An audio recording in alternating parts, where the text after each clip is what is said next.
Senegal, a French-speaking country in West Africa with a population of 18 million, have boundaries with Mauritania, Mali, Guinea, Gambia and Guinea-Bissau. The country got her independence from France on 4th April 1960 and is a member of the Economic Community of West African States (ECOWAS).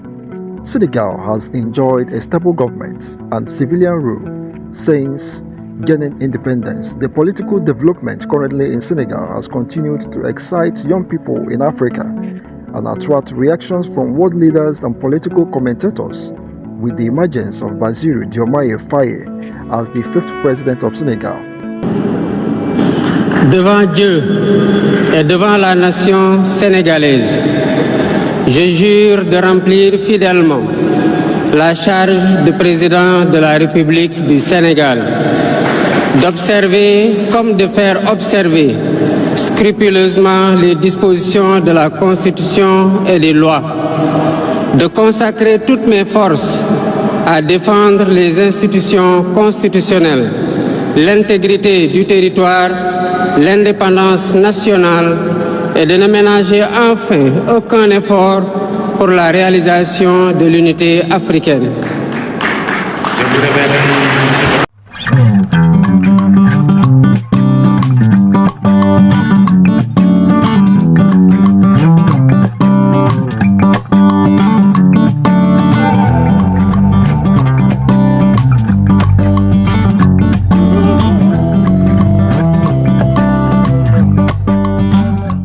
In a presidential election held on 24th March 2024, Bassiru Diomaye Faye was elected 5th president of Senegal at the age of 44, beating his closest opponent of the ruling party, Amadou Ba, who is 62 years and a former prime minister.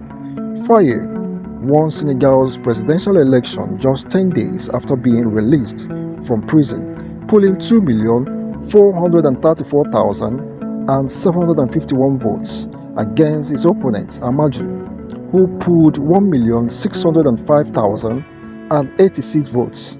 His victory from the first round of the presidential election as a first-timer in a political election distinguishes him as the youngest candidate to win such a victory in the country's electoral history and places him as the youngest democratically elected president in Africa.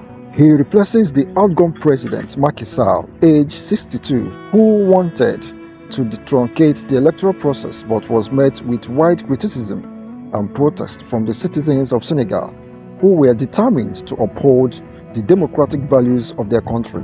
Bassiru Faye, born on 25th March 1980, became president on 25th March 2024 and was sworn in on April 2nd, 2024. He is a practicing Muslim from a humble background, married with 2 wives and 4 children, and represents a new generation of youthful politicians. This young president of Senegal holds a master's degree in law and was a tax inspector in the Tax and Estates Department, where he met his political mentor, Ousmane Sonko. Their friendship grew stronger. Ousmane Sonko, Pastef leader and Senegal's main opposition leader, endorsed Faye as a presidential candidate in November 2023, following uncertainty over the possibility of Sonko contesting despite the dissolution of Pastef several months earlier. Faye spent more than 11 months in prison for a Facebook post that authorities deemed subversive, regained freedom just 10 days before the presidential election and still won.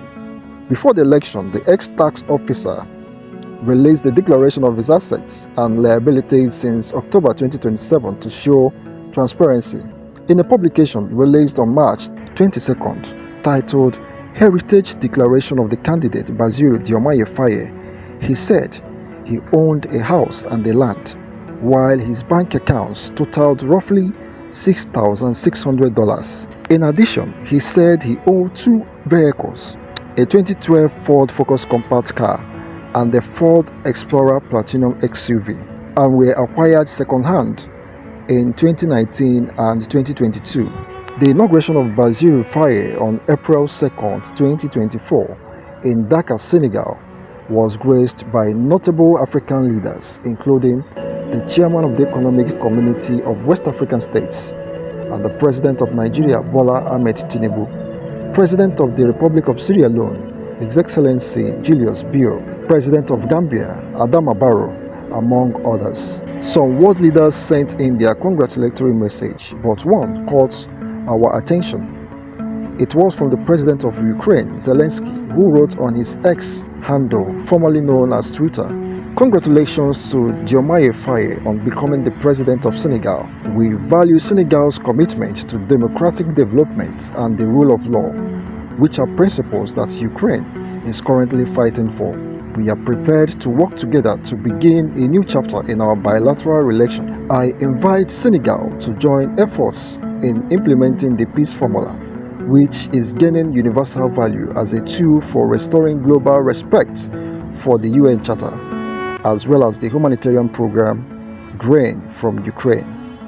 Ukraine and Senegal both value international stability and must work together to ensure the UN Charter is implemented in practice." President Faye is going to be facing some challenges. First, he does not have a majority in the National Assembly and will have to look to build alliances to pass new laws or call a legislative election, which will become an option from mid-November.